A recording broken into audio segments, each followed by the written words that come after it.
And welcome back, and everybody, to the Aegis Esports League, or Aegis Collegiate League, whatever it is. Sorry about that, League of Legends, though. We are back in this one. We're now about to get underway with the draft. Nameless Ardent versus St. Clair College, waiting for these first set of pick and bans to come through. I can hardly wait, Jobin. Now, it's been a little bit of time between me and League of Legends, I will admit, so I'm going to have you help A healthy break is always good, to be fair. Absolutely. I have a lot of experience with other MOBAs, but League and I, we've had a little bit of time. Yeah. I think the last champion release I was familiar with was Zaya and Rakan. Okay. So I don't know if I just outed myself as like a League of Legends boomer or what. League of Legends E-Dater with the couple there? I think the bot lane couple? Some bad memories. Yeah. Bad memories of those days. But hopefully, if we do see those champions selected today, I trust the guys on stage will be able to contain their appreciation for each other and focus on the game. Yes, absolutely. Right. That being said, though, Zaya actually going to get banned out by Nameless Ardent, and then we're going to see the Ashe ban coming through for the Saints. And I guess that little blank spot there for Nameless Ardent, they did get one of their bans taken away. They had, I believe, a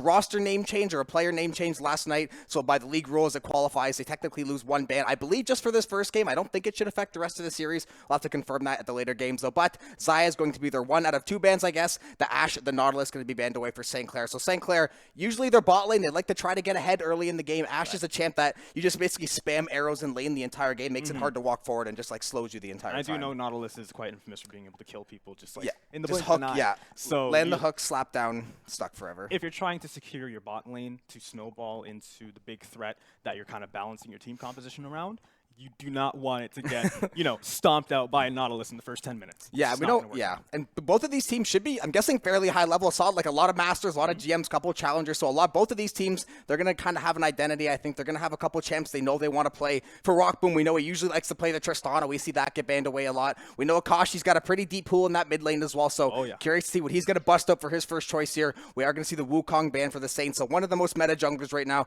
Super strong, nice early game presence. And we're going to see the Jax banned away. Ricky, one of his favorite champs is Jackson. Jax is pretty good right now. Yeah, so they're going to ban that one away from him. I remember from the broadcast the other week. That was quite the game. Yeah. If I was Ardent, I would definitely be banning the Jax. Yeah. One of my first as well. And we do see the Tristana, but not for the Saints. That is going to be the first pick for Nameless Ardent, picking up the very popular carry hero. Yeah, say Tristana, one of the better ADCs right now. We've seen it played mid a couple times. Probably not going to be the case. So that's more of a well coordinated, not pro level, but it's a much different strategy. We're going to see that Caitlyn as the answer. So not only do they not ban Tristana, they're going to take her away from Rock Boom. By far and away his best one trick he got. I think he got to like rank 4 or 5 on the NA ladder, basically one tricking Triss. So very strong on that champ. Caitlyn still one of the most dominant ADCs in the game. Very good at getting that long range. And Sejuani just super active jungler. Basically just like a point and click stun, a huge ultimate that's just like a giant AoE, like it's called the Glacial Prism. It's just like an ice jail, basically. You just lock somebody down for 4 or 5 seconds. Yeah, I have some bad memories of Sejuani as well. Some things never change. Sejuani being a top-tier jungler is one of those things. At any point in history, you can count on a Sejuani being running down your lane any point in the game. Same thing with Karma. Yeah, in the bottom lane. Karma, super favorite support. Yeah. Really good synergy with a lot of the champions. Yeah. You really can't go wrong picking a Karma. It doesn't give too much away about your composition. You really can just pick it safely. Yeah, nice safe pick. You're going to get through the laning phase. Nice easy point-and-click skill shots. Now we're going to see the Graves. So one of those junglers that you want to get active early in the game. You want to invade the enemy's jungle. You want to maybe find that level 3 gank. You want to try to get something going early in the game. So I definitely suspect to see the bot lane getting a lot of action this game. We're pretty much essentially in the bot lane meta. Some people would argue it's like a mid-jungle meta, but typically 90% of the league games you see, it's a Fed Zeri getting ahead. It's a Fed Sivir getting ahead and scaling later into the game. The bot lane ends up being the deciding factor, so they're going to try to go for those power picks early on. We are going to see the Senna getting played for St. Clair. So Kate Senna, kind of, an old, dynamic duo, I guess. It's a duo that's been played many times, but Senna, not necessarily the strongest champ right now, but I mean, Senna and Caitlyn, they have so much range together. I mean, you can't really go wrong with it. Yeah, so Senna, that's a new one for me. So what really is like the defining characteristic for this champion? Basically very long range, and she drops like these little souls that like when you like land your auto attack, she drops like these little souls, and you can like suck up the souls, and they make sure like your attack distance longer. The magic vacuum cleaner. But essentially, it's like the Ghostbusters. Yeah, you pull in the souls, and you get like a longer attack distance. So Caitlyn instead of basically just like, I'm going to shoot you from 30 feet away, and hopefully as it gets farther and farther along the game. So Senna's just like, not off screen, but kind of off screen, like basically lining up targets and shooting. That's very irritating to deal with for Nameless Ardent. And in response, they're going to be banning out Kassadin, and Saints are going to be banning out Fiora. Yeah. Interesting bans here. Yeah, Fiora's like one of those hyper carry top laners. She can like counter it, like it's like a riposte. It's like a parry basically. You can stun, you can like reverse enemies' abilities. Hard to gank. Yeah, very, very hard to gank. She has a couple dashes. She's very, very good at split pushing. So you send her alone to the top lane, basically send her in a 1v1. She's very, very good at dueling. And she's one of those champs that somebody knows how to wield Fiora to her maximum ability. She is damn near impossible to kill. We do see some mid lane bans getting taken out for Ardent though. You mentioned the Kassadin, that level 16 power spike that basically makes the game unplayable. And then LeBlanc, another, very safe pick. LeBlanc, you can distort, you can dash in, you can phase out. It's a very, very safe pick, but a lot of damage behind it as well. Ooh, and we are going to see the sign. I'm assuming that one's going to be for Ricky. Yeah, I remember that from the previous event as well. Really spectacle to watch. And Aurelion Sol, I remember the release of the champion. Very exciting, but you were telling me earlier that he's like really popular now and he was just reworked.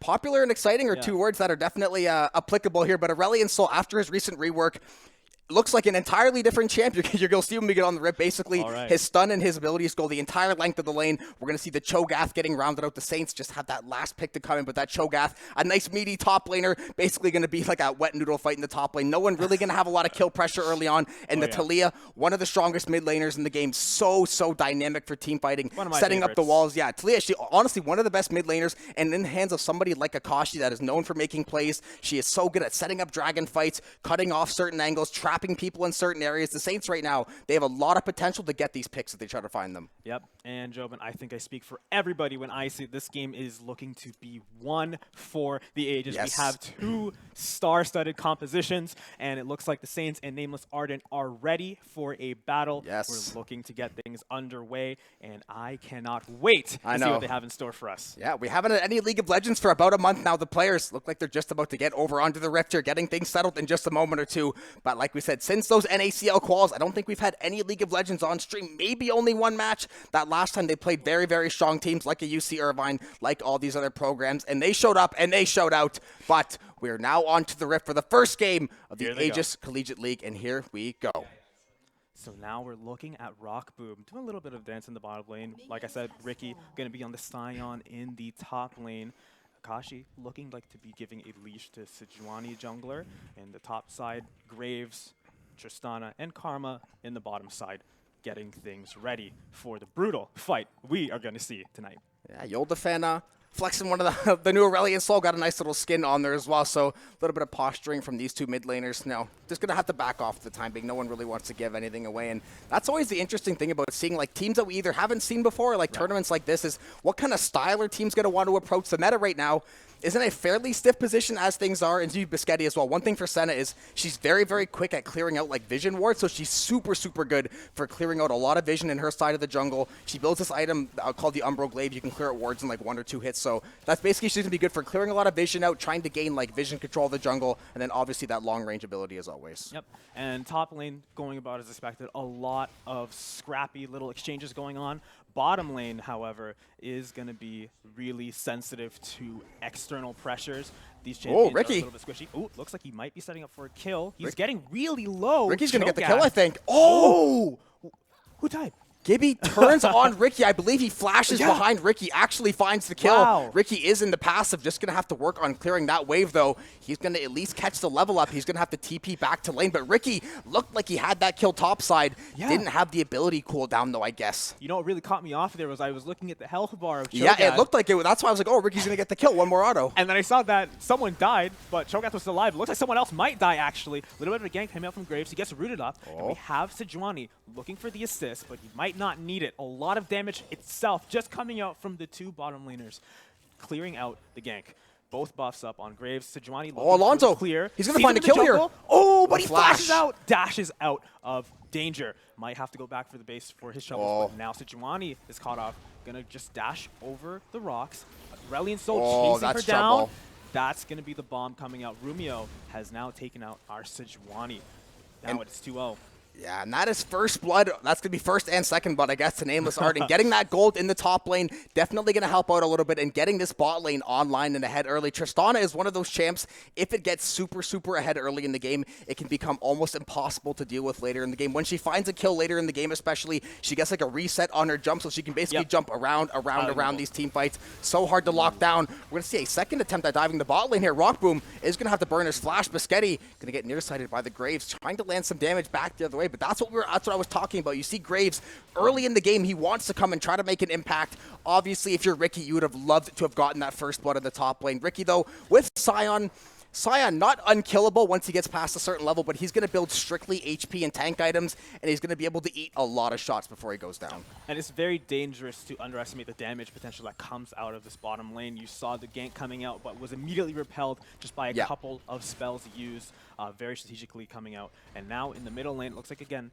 the very active jungler, Sejuani and Graves, looking to make something happen mid, goes in, sets him up. Aurelion Sol's beam, pushing her back, trying to get the stun, and it lands. They're pushing it back. Beautiful. And that's a kill from the Graves, or from the Talia, killing out the Graves. But we have Karma coming in, seeing if they can get some revenge. Forces the flash. Sejuani's there with the giant body of her mount, forcing them back. Yeah, the meat shield, but that was a great play in the mid lane. Akashi ends up flashing to safety, but a beautiful job to, I believe, land that W to combo the Saints ball and getting a little bit of aggressive here. Rumio's going to dive in there. Biscetti's going to find the heal. Will they find Rumio's going to find the gold? trade is going to go through, though. 300 gold to each ADC there, so not going to be the end of the world. Rockboom didn't have to burn any sums, does get the cleanse out of Tristana, so ultimately probably going to be a slightly net positive for Rockboom. You take what you can get.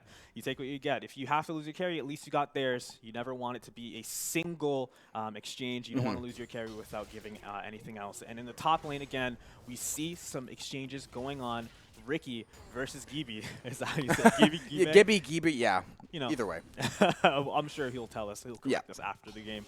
But just trying to get their farm, trying to get their last hits, and seeing how they can be useful for the team in the later stages of the game. Looks like Akashi might be spotting out the Karma. Oh, the landmines aren't exactly going to connect, and Karma's going to be able to walk out of that relatively scot-free. But things are looking to heat up in the mid lane, I think. We have a potential gank being set up. Karma is watching from the bushes.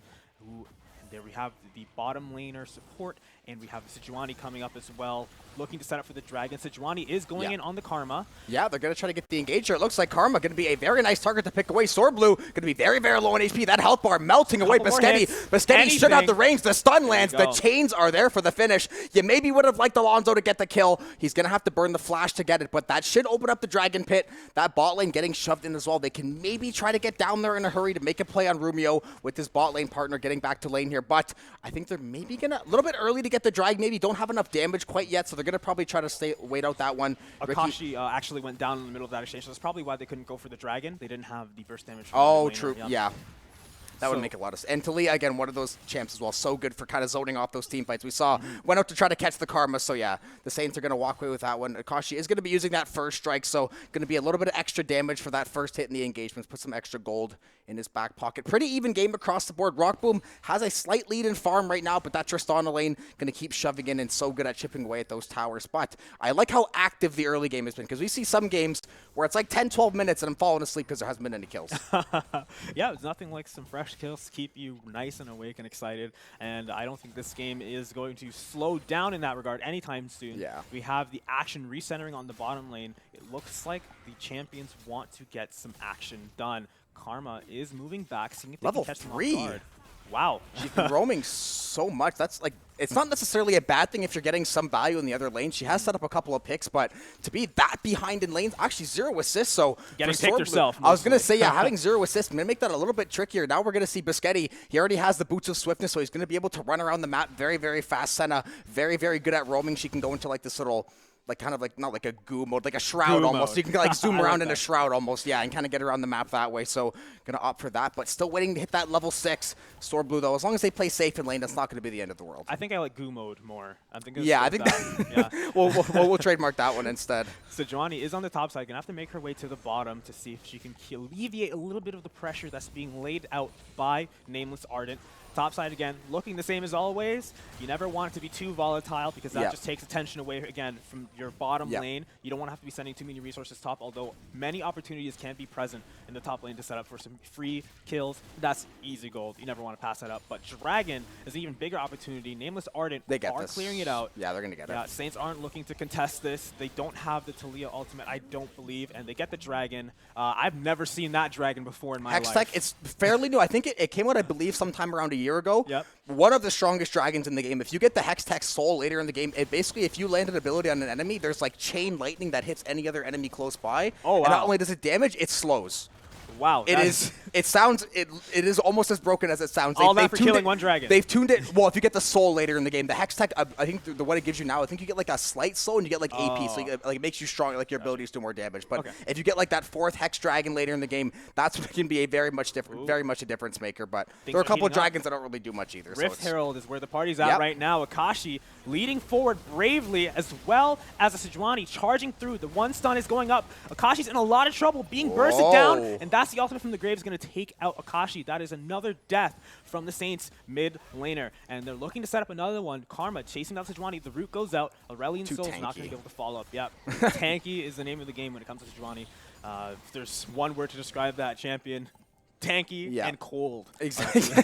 Cold-hearted and tanky as ever. But yeah, Akashi did have to burn the flash. They're going to find that kill. Duong Pro, I believe, got that last hit there. So this Graves getting online nice and early. We're seeing this Cho'Gath doing a pretty solid job farming in that top side lane. And that's basically the name of the game if you're Cho'Gath.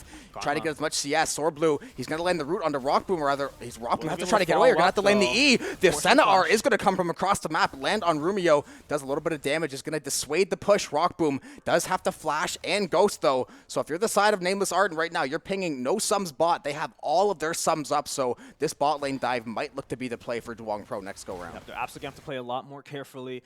If they're going to play at all, they might just have to reserve themselves completely. You do not want to give away any more deaths than you already have on the Satan side, especially for your bottom lane ADC. You do not want them dying if you can avoid that as possible. Again, things are relatively slowing down just a little bit. We have a bit of reprieve. We have Graves taking out the blue buff, going to give it to his Aurelion Soul. What a kind soul. What a kind soul. I wish back in the day people would do that for me, but, you know. Hold the door open and give the blue buff, you know. It was a pleasure to give my mid laners the blue buff back in the day. In honor, yeah, exactly. People aren't grateful these days. The kind of jungler we all want, and we're not spamming question mark. Paying Ricky, he's going to show the R down the mid lane. Maybe try to create a little bit of pressure here. W's going to go through. Sorblue taking a lot of damage. He's in a very bad spot, actually. The lockdown, he's going to flash out of that empowered Q, though. He is going to get away, and you can see how much tankiness the Saints have. The Glacial Prism goes out, though. Not really going to be a kill angle there. They're going to go for the stun once again. Ricky lands the Q. The Aurelion Solar is going to land. Still hanging around, though. Finally, Yolda's going to fall. Let's see if the Saints try to crash this lane and get one more kill. They're going to do just that. Ricky, flash Q, finds that kill, and a fantastic hookup in the mid lane. But in the bot lane, it's looking doom and gloom for Rockboom. He pops the heal. He's going to use Biscotti to try to help him out. He's trying to kite away this Graves. Duong Pro in a bad way. Ace in the hole comes through. Turn it around. The Q comes down. Turn and burn. Down goes Duong Pro. That's a shutdown to the Caitlyn, and that is a massive 2-minute swing for the Saints. We should see perfect coordination coming up from the Saints side. We get the kills in the mid. We get the kill that would have turned into a kill for Nameless Ardent. But like I said, they know that they have to play more carefully. They have the resources available to stop all the aggression coming out from Nameless Ardent so that they don't have to play so defensively.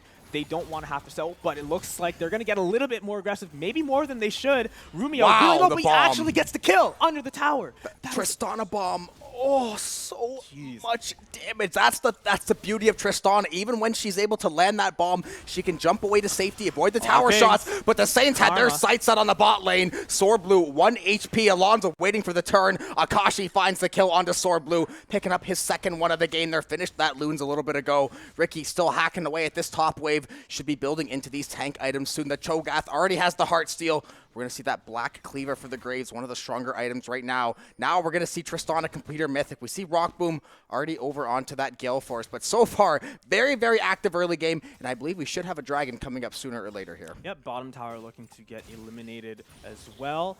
Aurelion Sol looks to be trying to find a play he can make on the map, but they're not going to be a lot of opportunities. The Saints are playing in a very good position, hiding in the bushes, although set he up for sees drag. them. Yeah, I mean, he's not listening.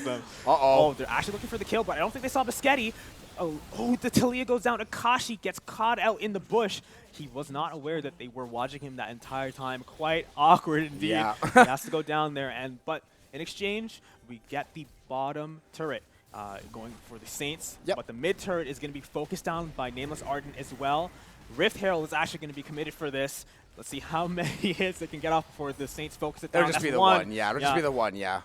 getting that second crash takes a whole lot more give, but you're going to get that Demolish proc. That's the thing, these two, they have that's like a rune set called like Demolish, and basically every time you like reset and go up to a tower, if you stand in front of it for like 4 or 5 seconds, you get like a heavy damage attack on the tower, like a charged attack, but it's part of the rune set. I thought Gibby was also another Rift Herald. That was some absurd damage. Yeah, no, that's why, especially for a character like Cyan, there's something called, it's like at the end of the game, it's called there's a content creator called like the Boss FFs. It's called like a Boss Special, but Ricky, or Alonso rather, they're going to flash the Akashi, going to commit the flash. They're going to commit the R2 Timmy's, going all the way, and Alonso trying to find the kill, but the bomb is all day long. They're going to find 2 trade though. Rockboom going to get the shutdown onto the Tristana. Alonso going to find the kill on Swordbloom. They're trying to turn this fight on Duong Pro. The chains are going to land, but the Aurelion Soul and the Cho'Gath, such a problem to deal with. That TP came in at a perfect time. Ricky looks like he's going to take the reset, show up for this drag fight.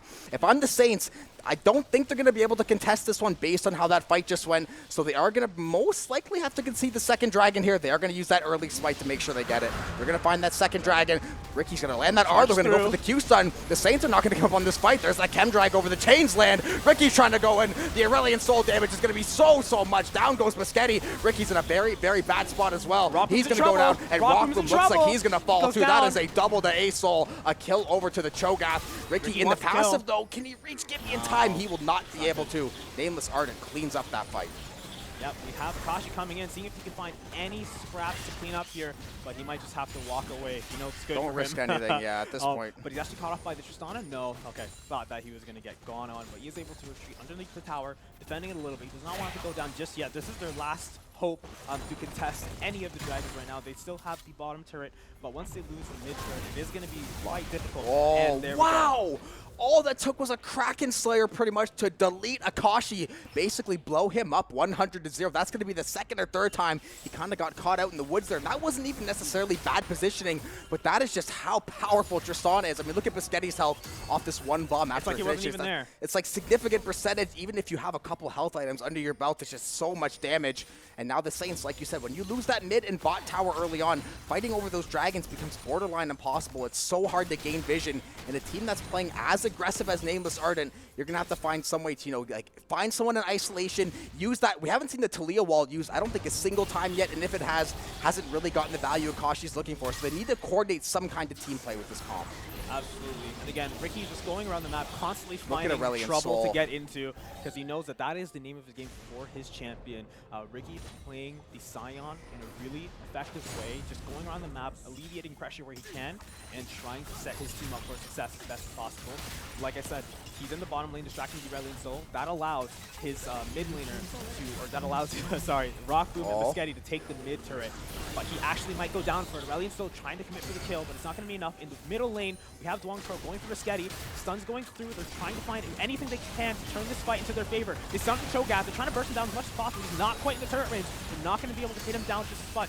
Rockboom does find his way into the middle, and they get him with the ultimate. Going through. He dies in mid-air, mid-jump. He tries to find the room. Rockboom doing as much damage as he can. Akashi over the wall. Akashi comes out of nowhere, cleans up the kills as much as possible to get a bunch of kills. That is going to be a turret down for the Saints, turned into a bunch of kills. That takes an incredible amount of coordination from the Saints, an incredible amount of patience, and keen eyes all around to turn these opportunities around at these moments. They take the aggression. Nameless Ardent, they're finding opportunities around the map, finding the objectives, they're finding all these kills, but then as soon as they make a slight mistake, the Saints are there to turn it around and turn it into their own advantage. And now, it looks like the Saints might be able to take the top turret and see what else they can find around the map. Yeah, and that's exactly the kind of play they had to make in the mid lane. They have a team comp built around fighting front to back. You send Ricky, you send Alonso to get in the front line, you land the Glacial Prism, you land the Ricky R when he's running down the lane, you set up Rockboom and Akashi to get on that back line. Even though they started a little bit behind, they still do so much damage.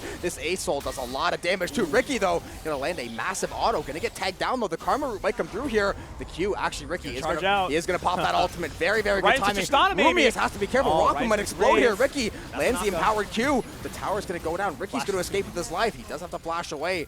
Long Pro gonna dash in. The Saints getting a little bit aggressive here. They smell just a little bit of blood, but they have to be careful. Ace in the hole for Rockboom.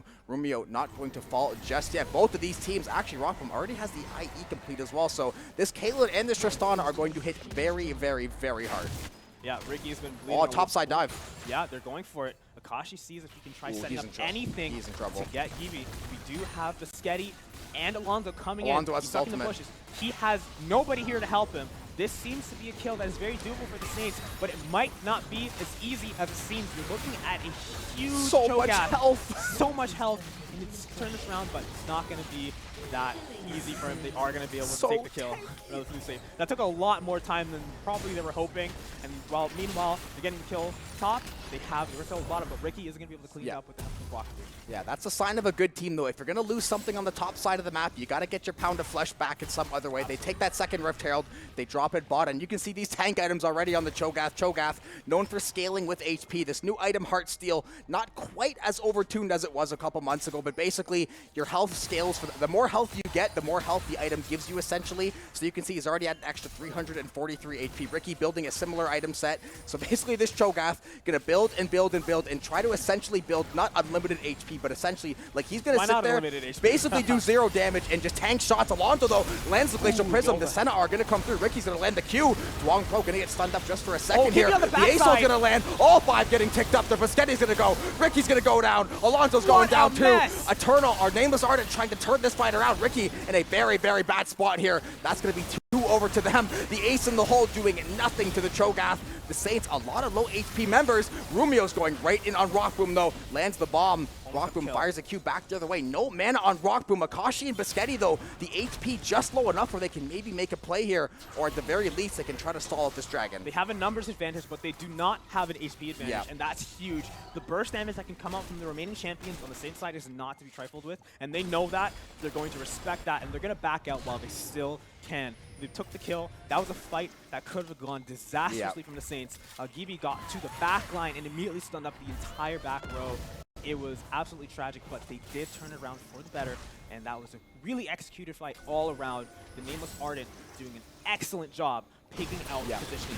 And now they're going for the Baron. They're going to go for this early Baron play. The Saints opting for the Chem Drag, but Nameless Ardent, they are more than happy to take this 20-minute Baron, and I think this is a play that the Saints didn't get that deep vision. They are not going to get there even close. I think the Saints just didn't have vision on the pit. They didn't expect Nameless Ardent to make a beeline, but that is how much damage this comp has. The Graves, the Aurelion Soul, the Tristana, you can burn down that Baron. Now the Saints are at least going to get a dragon for their trouble, and you can see how even this game is. The gold was pretty much dead even before that Baron. Now it's going to be on Nameless Ardent to get that split push going top, try to shove in these waves and make this game just a little bit more difficult for the Saints. Absolutely. We have Graves charging down the middle lane, leading the charge, trying to take the middle turret, see if they can do any damage to it at all. Rock Boom is going to be there to deter the push, but the Baron buff is going to do one excellent job keeping the minions healthy against this assault. And in the top lane, you have Gibi hitting that tower relentlessly, not going to want to have this standing for much longer. The Saints aren't going to be able to do anything about it, but they might be able to turn this around after the fact, or they might want to just walk away from it. But in the middle lane, they're going to do anything but walk away, but Yoldafen is absolutely going to do the running. He gets out of there as fast as absolutely possible, and they're trying to turn around onto the kill into Ricky in the top lane, but he's going to have to charge out.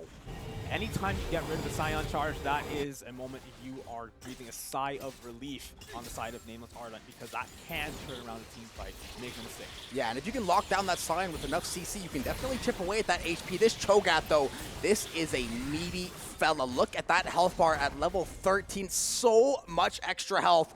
And this is going to be the problem for the Saints. You have to get through the front line to kill the back line, but getting through the front line is going to take forever. Even this Graves going to opt for a little bit more of a tanky build, that Black Cleaver and that Gore Drinker. Not, you know, we sometimes see like a more damage build. That is going to be a build that's going to provide a lot of HP. So this team of Nameless Ardent basically going to try to play that war of attrition with the Saints, but having Rumius at 6-3, he has the Quick Blades, he has the Kraken Slayer. This has to be such a carefully designed fight from the Saints. Otherwise, 5v5, they will probably get smashed. Yep, and Graves doing his job in the bottom lane, keeping that wave push out. So there's going to be some pressure on the bottom turret, while there's also pressure on the mid turret, while there's also pressure on the top turret. It's going to be really difficult for the Saints to alleviate these pressure, alleviate these waves, able to defend their turrets. They might have to sacrifice one to make sure that the others can stand successfully. But it looks like they're actually opt for a fight. It's looking to be heating up here in the bottom lane. I'll say if the chains land on Cho'Gath, but he has so much HP, there's not even a point in going for the engage. You can see one Caitlyn Q does like a 1/6 of one of the 5 health bars that he has there, so that's the only thing. If you find a stun onto the Cho'Gath, there's not really even a point in going for the follow-up unless you know for sure you have every bit of burst damage imaginable. They land the stun, they're going to go for this Q. They're going to try to keep the chain CC going. This Cho'Gath cannot move. He's getting tagged down. The R goes through. Ricky's the first one to fall in this fight, though. Gibby staying alive on the Cho'Gath. Rockboom, Gale Force, and the chase finds the kill. Ricky in the passive trying to run down the rest of this team. Now it's going to be on Rockboom. The E's going to go. The auto goes through. Rumia's going to have to jump away, but Akashi lands on the slide. He's going to come on the backside here. Alonzo, right, lining up Rumia. The stun goes through. 3 kills over to Rockboom. That is going to be an enormous swing in the Saints' favor. They have to watch this mid and top push. Other than that, that was a fantastic job. They are going to get this bot wave shoved in, and they get a whole lot of gold into Rockboom's back pocket. Pushing the mid turret, though,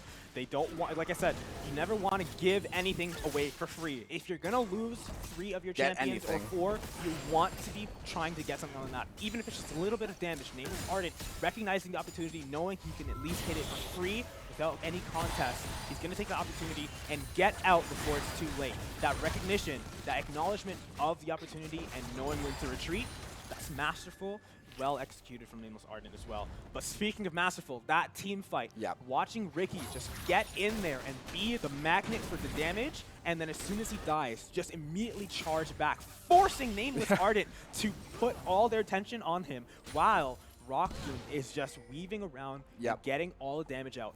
Remarkably, he was able to take out the Cho'Gath before the sun exploded. I really wasn't expecting that to happen. That's why I said unless you have unless you land literally every set of cooldowns you have on him, which it looks like they actually did, he is so hard to take down. And that's the beauty of Sion too. Much like that Cho'Gath is going to go for 1 billion HP and be that frontline distraction. Sion is exactly the same. Sword Blue can't get to the blast cone, not going to make it. Another one over to Rockboom. Another kill in that back pocket. Still has that Gale Force up and ready. The Saints have a lot of these summoner spells up as well. It's going to be Dragon in 40 seconds, Baron in 1:20, so finding these picks is going to be in a timely fashion. Did they cut them off there? They're maybe going to try to go for this mid. They could potentially try to go for this. The only thing is, though, if that Cho'Gath is frontlining, yes, you could theoretically land a series of abilities, commit the wall, but it is so hard. They could try to, but they're going to save that for either the Dragon fight or the Baron. It's up so soon. If you burn the wall right now, you're not going to have it for the team fight. And honestly, an ultimate like that against a comp like this, you're going to need it. I guess that's why I'm here and Akashi's there. Yeah. But, ooh, we have Alonzo being right there as well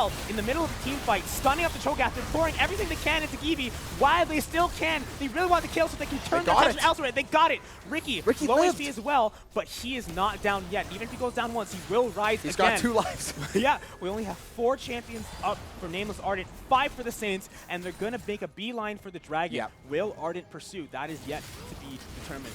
Completely trapped backside TP. They're trying to set up a flank. Aurelion Sol coming from the back line.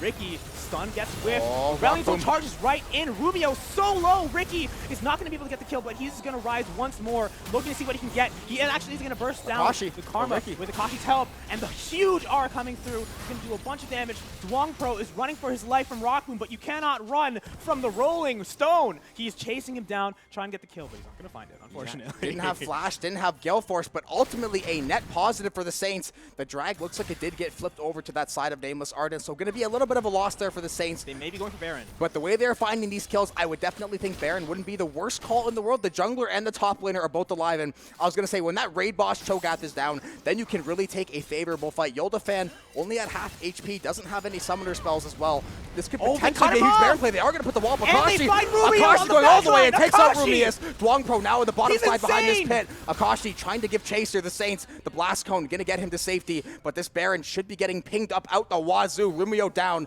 The ADC, that top damage source, going to be out of the fight. The Saints maybe look to get some vision set up on this top side and try to get the Baron going here. At the very least, they get a reset and they keep scaling these items into their backpacks. Sorry for yelling, ladies and gentlemen. That was really exciting to see from Akashi. He was able to just get in, immediately cut off the Cho'Gath. I don't think they were able to get the kill, but he was able to find Rumio there, waiting, just begging to be blasted in the face by a bunch of rocks, and he obliged happily, taking out the ADC from the side of Nameless Ardent. 5 seconds until he's back in the game, but it's all in the name of what you do with these opportunities that are presented to you. They can get these kills, they can get anything that they want, but they have to do something with it. And it looks like despite them getting the wipe, Nameless Ardent are going to be the first ones to set foot into the Baron's pit. And it's going to be on the Saints to retaliate and see what they can do to defer this aggression. The only thing is the Saints, a couple team fights ago, this would have been a much more risky Baron flip. If they decide to try to flip it, it looks like Nameless Ardent is going to back off. I wouldn't hate the Saints trying to pressure this Baron. We're seeing a couple pings go out that direction. The Saints don't really have any vision. Neither of these teams, to be fair, have a lot of vision in that top side jungle. The Saints at least have that pink ward on the back side of the pit. They have bot side scuttle too. Wave state not going to be too bad for either side right now. This top lane, the Saints still haven't cracked open that T1 yet. Baron ping still going out. Both of these teams haven't committed to this push just yet. Both of these teams now, Rumio going to go clear with that pink ward. Maybe going to stay. There's still one more ward on that backside. Hasn't been swept out just yet, but both of these teams are waiting for that proper engage angle, maybe waiting for that Glacial Prism to make sure it's online. Actually, they're probably waiting for Akashi's wall to come up. It comes up in about 5 or 6 seconds here, and once that wall comes up, they're probably going to be a lot less hesitant to take this fight. Rockboom giving my my heart a little bit of a run for his money there, which is like immediately in front of the entire Nameless Ardent lineup by himself. Luckily, he's got some escape. Luckily, Caitlyn's got some escape tools. You have the E, he's going to have Ghost, he will have Flash sooner than later, and you have the Gale Force, so at least he's got 2 or 3 ways to dash away to some kind of safety. But yeah, if Rockboom were to get caught out in one of these team fights... team huddle here in the bushes. This is actually, I actually love this play. Two wards on the other side of this bush as well. They are currently sitting on a ward though, so this is going to be, this play is going to be given away, much like it was early on in this game when Akashi got caught out. Feels like ancient history at this point in the game right now. We're in kind of like a lull, like a bit of a lull state. Now the Saints finally going to turn their heads toward the Baron. They're going to clear out that last ward. Still not going for the Baron. They're going to let the wave crash in. Hopefully a team fight getting set up soon. Both of these teams still posturing. No one engaging yet. Aurelion Sol on the bottom lane. The Saints are going to have a bit of a moment where they are able to fight this with got to fight if he's going to split push bot. Absolutely. They're looking for a chance to get in. There it is. And there we go. Alonso's going to be the first one in, and just a bunch of damage. A bunch of spells committed immediately. And in the midst of all that chaos, Baron. Dwangpo went down. That's free Baron. Time for Baron. They immediately turn around. They get the kill. They don't even care about the turret. They want this beast, and they want the buffs that it gives them, and they are doing an excellent job of bursting it down. Ricky's on the backside, deterring the aggression from coming in, and he's just going to stand there as a huge distraction while allowing them to get the kill. And there they get it. Saints take the Baron and immediately turn around for the aggression. Ardent wants to fight, I think. They want it too. They don't want to give this away for free. They get the kill on Rockwood immediately. Rumio. Gibby, he's on the front lines. He's doing so much damage. He's taking so much more. Ricky's going to have no choice but to just try to get anything he can with his second life, but he's not going to be able to get much from it. Rockboom and Ricky are down right after taking the Baron. These are not the champions you want to be losing after you take that buff. Saints are looking in a bit of a tough situation, but Nameless Ardent are looking for what they can do next to keep this advantage going. Yeah, fortunately, the Saints only have 2 members fall, so they're still going to have Baron buffs on 3 of their members. They're still going to be able to at least get some top side push here. That Dragon's still going to be up in about 20 seconds. They're going to be in fantastic position to fight it. Biscetti has a flash over the wall. This Tristana, now you can see how big of a problem she becomes. Even if she takes a couple deaths in a row, all it takes is that death ball to start rolling, and it can be so hard to stop. Now this bot side set up from Nameless Ardent. They are currently sitting on Chemtech Soul, it looks like it's going to be, so this will be a massive dragon for them. This is going to be an insta-burst down, so it turned into a Baron, stopping a bot side split push. Now the Saints are going to lose Soul. They're basically going to lose a lot of that Baron buff too, considering where these waves are at. That is a very, very tough pill to swallow after you thought you made such a fantastic play topside. Meanwhile, we have Ricky farming top. In latest news. I mean, Sion, the thing with Sion is you have to keep persistently farming the entire game to get those tank item spikes. Because right now, I mean, if you see like 1-to-1 items, Cho'Gath has about like 200 HP more than Ricky has on that same item right now, and then 30 or 40 on that other item as well, as far as stacks as well. So a little bit behind in items. That Cho'Gath, they're going to have the same role, but being a little bit tankier, Rockboom is going to send that ace in the hole. Not really going to do a whole lot, though, to Rumio. I don't know if it's still the case, but I think there was a point in time where Cho'Gath was actually leading network. Huge by Alonso! Huge charge coming up from Alonso. He's going to be tanking so much damage. Gibby is now the tank. They're trying to put the damage into him. The charge comes in. He's going to get the knockup follow-up. Not exactly, but Rockboom is still going to be able to pour on the damage. Alonso, low HP, forced to charge out. Going down. Graves still finds the kill. Biscetti reaching his way in, trying to get as much damage in, but now Ricky has gone down. Rockboom forced to retreat. They no longer have their tank. The Saints are on the run. Nameless Ardent taking another team fight, and they're going to see if they can force the Saints into their base and lay on the aggression. Without a Baron buff, they have turned the game in their favor. This seems to be the game where whoever has the objectives is the one losing. Ardent had all the objectives at the start of the game, and then Saints were in the advantage. Now Saints are getting the objectives, now Ardent has the advantage. Yeah. What is going on? The only thing is Ardent did get that last dragon, so remember I talked about like that Hex Tech soul? They got like it's a different version of that soul, so they have massive stat buffs right now compared to what the Saints have. They have very, very strong buffs. Having the Mountain Dragon, those two Chemtech Drags, they have a lot more. They're just basically outstatting the Saints right now, and they're playing in the mid lane. Rubio, they're both going to go 100-0. And now Gibby is here. Biscotti goes down immediately. Rock Boom has to run for his life. Or, you know, he's going to shoot a couple more bullets before he does that. Then he's going to run away, of course. Right? Right? They're not going to turn around and kill him? Okay. They won't be able to. No. The Saints right now, as currently constructed without Akashi, and they're not going to have nearly enough damage to take these fights. And honestly, Nameless Ardent, you're 2.5 minutes off the Baron, you're 3.5 minutes off Elder. They could potentially try to force the end right now, but if they take a straight up 5v5, even though the Saints have 23 to 22 kills, that stat means absolutely nothing right now. It's all about the items. It's all about the gold in the back pocket of Nameless Ardent. They have that soul. They're going to have every advantage in these team fights. The Saints, if they want to win this team fight, they have to take out Rumio or they have to take out Yoldafan, and they have to take them out quickly. Those are going to be two of their main damage sources. That Graves also packs a wallop, but right now, I say it's further. Yeah, the biggest thing is just the farm, the top and jungle farm right now. 226 farm on Graves, on top of getting a lot of kill pressure. It's just like I said, they're basically just outstatting the Saints right now. So if you try to take an even 5v5, quote unquote, the numbers just aren't going to add up your way. I might be stating the obvious here, but I think the team that's going to take this one is going to be the team that's best able to protect their ADC. Now, again, that's relatively obvious. That's how most games go. But I think it's especially important in this game, looking at how effective each champion is at bursting down these ADCs. Yeah.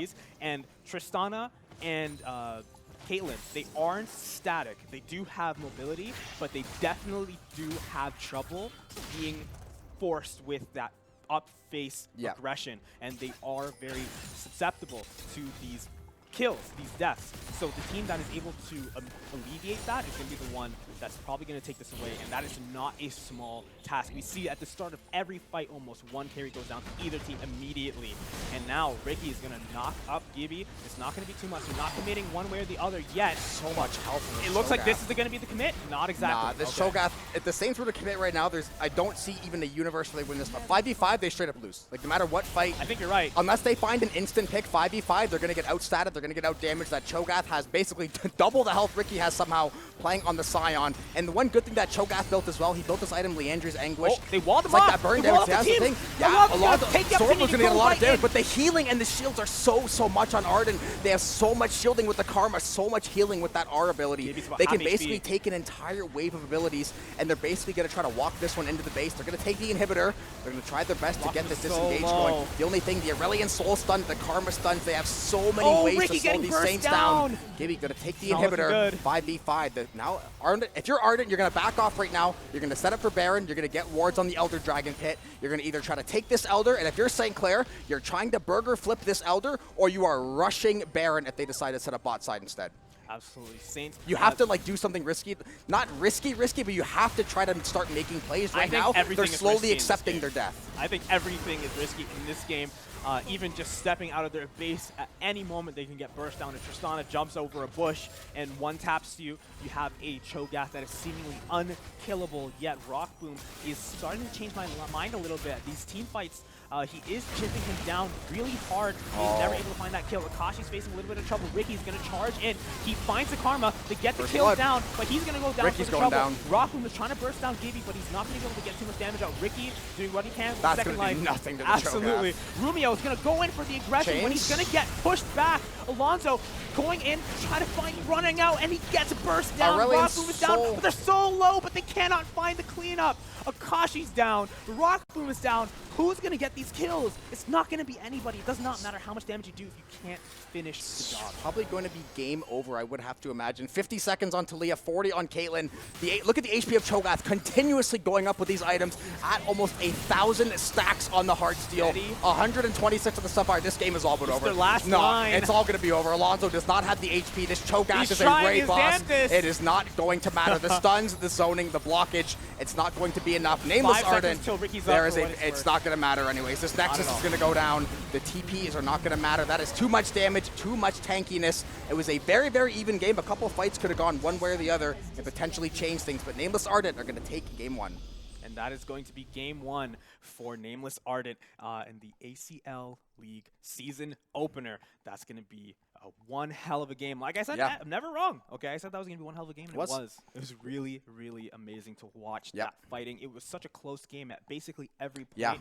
If they weren't even in kills, they were even in net worth. They were even in towers destroyed. If they weren't even in all of those things, it still felt even at all points. And that one's going to go the way of Nameless Ardent. Yeah, if we check the stats across the board, the kills, the gold, everything was pretty even up until a certain point. It honestly came down to that, getting that Chemtech soul and just able to find those first couple picks. A lot of these team fights were super, super awkward, kind of weird. Really started off on kind of the weird foot from the early game into the late game, but we got a pretty exciting draft. We got a pretty exciting game. Not the same, not quite the same meta stuff we've been seeing the last little while. Should be a nice, refreshing sight. But with that being said, game 2 should have even more in store in game 2 of this potential best of 3. We will come back after a very, very short break and bring the action to you guys. Stay tuned.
Ladies and gentlemen, we are back for more League of Legends action. I'm Daniil Betterson Brown here with Daniel, Jobin, whichever, I don't even remember. Either way, which ones. Yeah, that works. We are here after one hell of a game. Nameless Ardent versus St. Clair College. It was super close. Yeah. Came really down to the wire. One fight really decided everything. Yep. Took it forward. Nameless Ardent 1-0 in the best of 3 in the ACL League of Legends Series League. We are back for the first draft for the rest of the series. And the first ban for St. Clair College is going to be Ash. Yeah, Ash probably been the #1 most banned champ the last 2 or 3 months. Like we said last game, if you've watched any League of Legends streams the last 2 months, whether it's pro, amateur, Iron 1, whatever you've seen, Ash support is like the highest priority support pick in the game right now. Annoying, lots of poke, good vision, the R as always. We know how good the kid is. Tristana going to be that. So I guess once again, I mentioned it earlier. Nameless Ardent, once again, not going to have that first ban due to the name change thing we mentioned earlier. Did not affect them at all last game. They had them still drafting extremely well. Didn't really need to use that extra ban for anything. So they're going to have to go away with that one once again. They're going to ban away Rock Boom's Tristana. So instead of playing Triss, just going to take it out of the game completely. Right, yeah, to add on to that, again, they're mostly just using that Triss ban or pick to deny the Rock Boom. As long as it's not in their hands, they don't care what happens to it. And again, same initial bans from St. Clair College, banning out the Ashe and Nautilus. Again, putting a lot of emphasis on their bottom lane. Yeah. And these are 2 champions you do not want to be playing against. Yeah, the support player must be... Oh, we finished another? No, I was going to say, and they might not be too comfortable playing them themselves. Yeah, that's the end. These are the support player must be very, very good. Nautilus and Ashe, 2 very different types of supports, even though Ashe, AD carry, not anymore. Ashe basically going to be that one-trick support. Nautilus band going to be that targeted one yet again. Wukong, yet again, another high-tempo, very strong jungler. Deja Vu. I mean, hey, League of Legends, you'll come to find it. When there's a meta, we're going to see a whole lot of Deja Vu typically. Same 3 starting bands. Hey, consistency is key. And I mean... Zaya, and then picking Karma first pick. Yes. Again, you know, it's the same thing we're seeing again, but these things are here for a reason. These teams are comfortable. They've practiced these lineups, and they've okay, well, that's... There's a bit of a difference. I mean, hey. Consistency, what's that? I don't even know. I kind of forgot this guy's name. Jarvan? Jarvan the fourth. The fourth. The fourth, yeah. Okay, a long line of great Jarvans. I remember very few champion abilities in this game, but I'll never forget his ultimate name is Cataclysm. such a powerful word. No, I know. Cataclysm. Fun to say, fun to watch. Definitely an effective ultimate as well. Jarvan the fourth, not... the most popular pick in the game right now. Very, very solid engage. Going to be early. I'm guessing that's going to be the jungle spot. Jarvan used to be a bit more of a thing in the top lane. I haven't seen it top in quite some time. And Ricky, I'm not going to expect Ricky to play the Jarvan. I think he has before, but not probably going to be that in this meta. More of a tanky top sider. Going to be the Varus and the Graves. Actually going to be Caitlyn Karma bot lane. Very, very safe. Should be very, very powerful in that early laning phase. Trying to get that lead. Graves, high tempo, early jungler. Lots of action. Varus, Pyke going to come through. So we've seen Biscetti's Pyke before. He is an absolute demon on this champ. The Varus, probably one of those top 2-3 ADCs. Very strong poke. The Q does so much damage. The R to get the chain of corruption. Get that lockdown in these team fights. So 2 very, very solid champs. Pyke, very mechanically demanding, but Biscetti, he's hit Challenger. He's been as high as you can get for those ranks, so he's very comfortable on this champ. At this level, mechanics really don't matter. Eddie, you tell them to do something, they can do it. A lot of these guys, they hit Challenger, so it's just like, who do you want me to play? Absolutely. They don't even have to question it. And again, we see the Graves coming out. We see the Syndra ban. I think that might be because they don't want to have to deal with that really high intensity lockdown and then that nuke that follows up, unless they completely chin Syndra and they don't. She has basically just like a huge bomb, land the stun, just tons of tons of damage, tons of damage. And throw that champion. Yeah, like throw like the minions and stuff. Yeah. You don't want to be dealing. with that. Now we see Aurelion Sol going to be banned away. Very, very smart idea. Aurelion Sol after that rework. The Saints and a lot of people you kind of get in this trap of like this champ shouldn't theoretically be that bad to play against. You get on the Rift, you want to get off the Rift after 5 minutes. So Aurelion Sol going to be taken out of there. The mid lane ban focus for Ardent going to come through next. Vex LeBlanc going to be taken off the board for Akashi there. We are going to see the Victor. So Victor, very immobile, very, very slow, very safe in lane. Very, very solid for team fights. Lots and lots of damage. You get to that death cap. You get to some of these later items like the Void Staff. Going to see Galio. So that's going to be some of your front line tanking. They haven't picked that top laner yet. Galio is going to be in that mid lane spot. He has the ultimate. You can basically call down, jump into one of those team fights on top of one of your teammates. Very, very safe, very solid. Going to see that Renekton. So once again, there's that AD. Renekton's going to get in there, try to slice and dice. Galio to tank everything. Yeah, lots of HP, lots of sustain, try to make these team fights go nice and long. When you look at the 3 champions that they've picked out on Nameless Ardent, besides, of course, the AD carry and the support Karma, they really emphasize the durability. Yeah. These are really, really hard to kill champions, not just because of the mobility, not just because of the high health, not just because of regeneration, not because of the huge damage they do, but because of all of those things, right? And the CC on top of it, while you have a Caitlyn Caitlyn just shooting you from the back line. Very hard to deal with. And then the last pick for St. Clair College is going to be the Olaf. Again, really relatively tanky character. Can do a lot for fights. The Olaf, the build for Olaf is going to depend, because Ricky might try to go for some kind of tanky build, but he might try to go for a lot of damage, because him and Renekton, the one thing is, Renekton isn't super tanky. Depending how you build him, you could build for a lot of damage on Renekton, so he could potentially be one of those champs you could pop 100-0. Olaf is one of those champs that he's going to get very aggressive in these early trades. Once again, both of these teams, they like to have that aggressive playstyle. The mid lane, probably going to have the least action, I would say, this early part of the game. The bot lane and the top lane are going to be something to look out for. And both of these junglers, they are very high-tempo early junglers. Saints going for the early invade. Looks like Ardent going to go for that on the other side, late invade toward the blue there. Right, we got the bottom side. Everyone's just trying to find their footing, seeing if they can find rock anything boom. Rock boom. This is trouble. Walking into one hell of a Good trap. night. The game just started, and you already lost your ADC. It's Karma mid. Okay, so they actually... Karma mid is definitely a thing that people can do. She's very solid in the mid lane. It's kind of like when people would play Lux mid. Very good wave clear. Having this done, you can get that disengage utility. Galio support, so Galio, that tanky support, gonna go for the knockups. The one good thing is that Pyke hooks Galio. Nothing's really gonna happen in the fight unless they land a serious combo. If he was hook somebody like Karma, she might instantly go down. Because I was gonna say, the first blood to the Karma would be fantastic if she was in the support role. Walk boom, gonna get tagged down low. Once again, Biscotti, maybe gonna try to get the hook under tower here, but Nameless Ardent living in this Saints jungle. They should be able to take this blue buff as well, so it's going to be on the Saints to already dig themselves out of a pretty large hole a minute and a half in. Not to rain on your parade there, but I believe Yolda was playing mid last game, and he is on the Galio, so yeah, that Galio is going to be in the mid lane. No, Karma, they're switching. Karma builds support items. Okay, so Karma got first blood on support items. Galio, okay, just the way they're lined up, usually the game will switch it or they will switch it around one way or the other, but okay. I was going to say, Karma, she has a support item, so Karma definitely going to be support. Galio definitely going to be mid. Things make a lot more sense now, which means that first blood to Karma actually does feel decent for the Saints. Absolutely, yep. And again, top lane.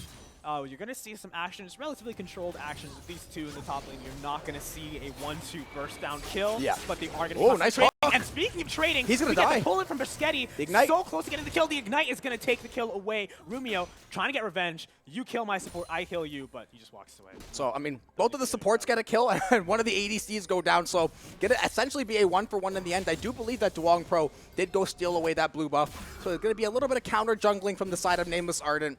Looks like it's going to be Gibby here, other Reds farming under tower for the time being. Biscotti did a great job to land that hook, at least get himself a little bit of space, because if this Karma Kate was able to just push in the bot wave the entire game, it's going to be very difficult to deal with. So you just buy yourself a couple seconds of breathing time there. Having a bit of deja vu again in top lane. We have a small fight going on. Meanwhile, we have a bottom fight going on. Scores are even relatively. Only lost in Ricky ghosted. Running through. Ricky might go for this kill. He wants it bad. He wants it so bad, but he's not. He doesn't want it bad enough. But in the bottom lane, they do want Rockman bad enough to commit the Graves. Pushing through. They're getting their burst out. One more hit would be enough, but he gets tossed into the tower. That's the kill. The exchange. Rockman goes down, but so does the Graves. That's going to be a momentum shift going against Nameless Ardent. They do find the kill on the ADC, however. Yeah, the only thing is that Biscotti getting the kills is like, it's okay, it's fine and dandy, but you want Rockboom to have the kills. Now Rockboom only has 5 CS. This minion wave, this cannon wave, is going to get destroyed under the tower here. He's not going to be able to get that CS up that he needs. He's going to have to start for that early tier, that early longsword. So definitely from the AD department, Rockboom going to have his work cut out for him. Because yeah, the support's getting gold. Yes, it's nice and all, but you want Rockboom with that gold in his hands, especially considering he's starting so behind. Akashi on that stylish Victor, a stylish player playing a stylish champion with a stylish skin.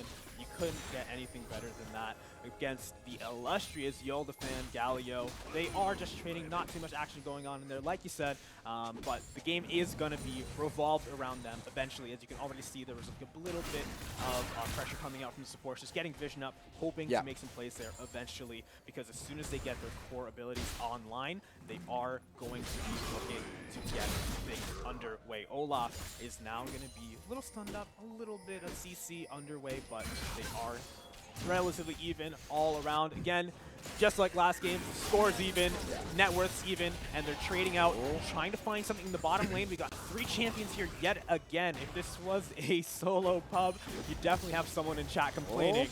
But yeah, that's when you're spam pinging the question mark to the jungler there usually. Like, where are you, man? Exactly, man.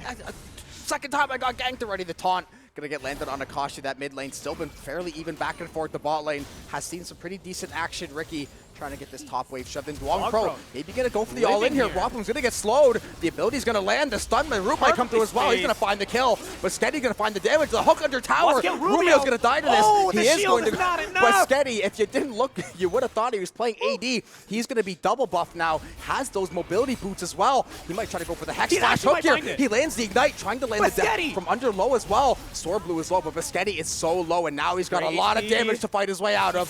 He looks like he's going to fall. 600 gold over to the Graves. That is going to be very, very, very sad for St. Clair.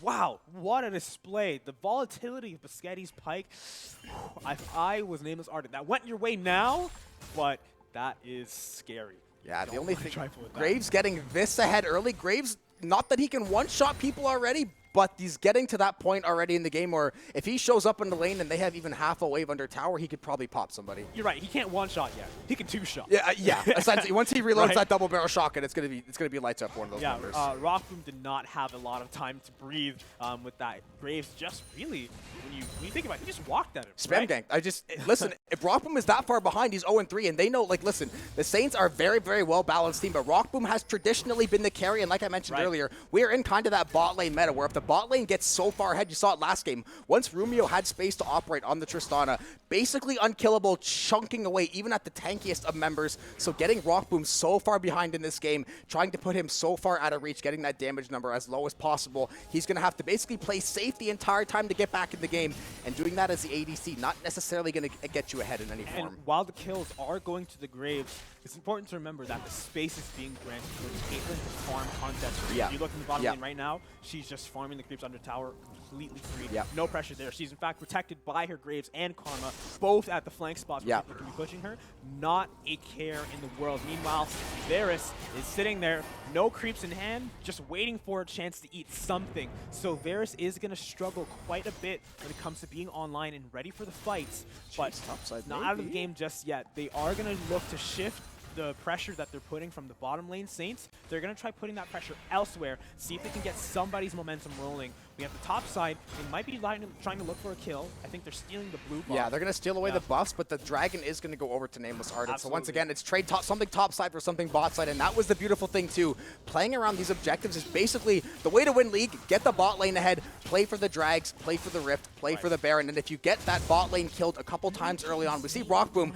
I don't think we've ever seen a game where he starts 0-3-1 the first 8 minutes of the game. You get him so behind, you're giving yourself at least one free dragon, potentially that second one, unless they can get this wave state fixed. So Ardent, just like they did last game, they want to play around these objectives, they want to try to find these early picks, and then they really try to snowball that lead. It looks relatively bleak, but when you remember that every kill in the game has been in the bottom lane, and it's still 4-3, it's not actually that bad. The gold is definitely going to be in the advantage of Nameless Ardent, and as well, the advantage is going to be on this gank coming out onto Akashi, being jumped on by Yoldafan, Duong Pro, and Gibby. There's not a care in the world. They're just going to discard him like a used tissue, and they get gold for throwing it out as well. So why wouldn't you? They take him out. That Victor going to go down. That's going to be more CS back to that Galio. At least a wave or two for free here.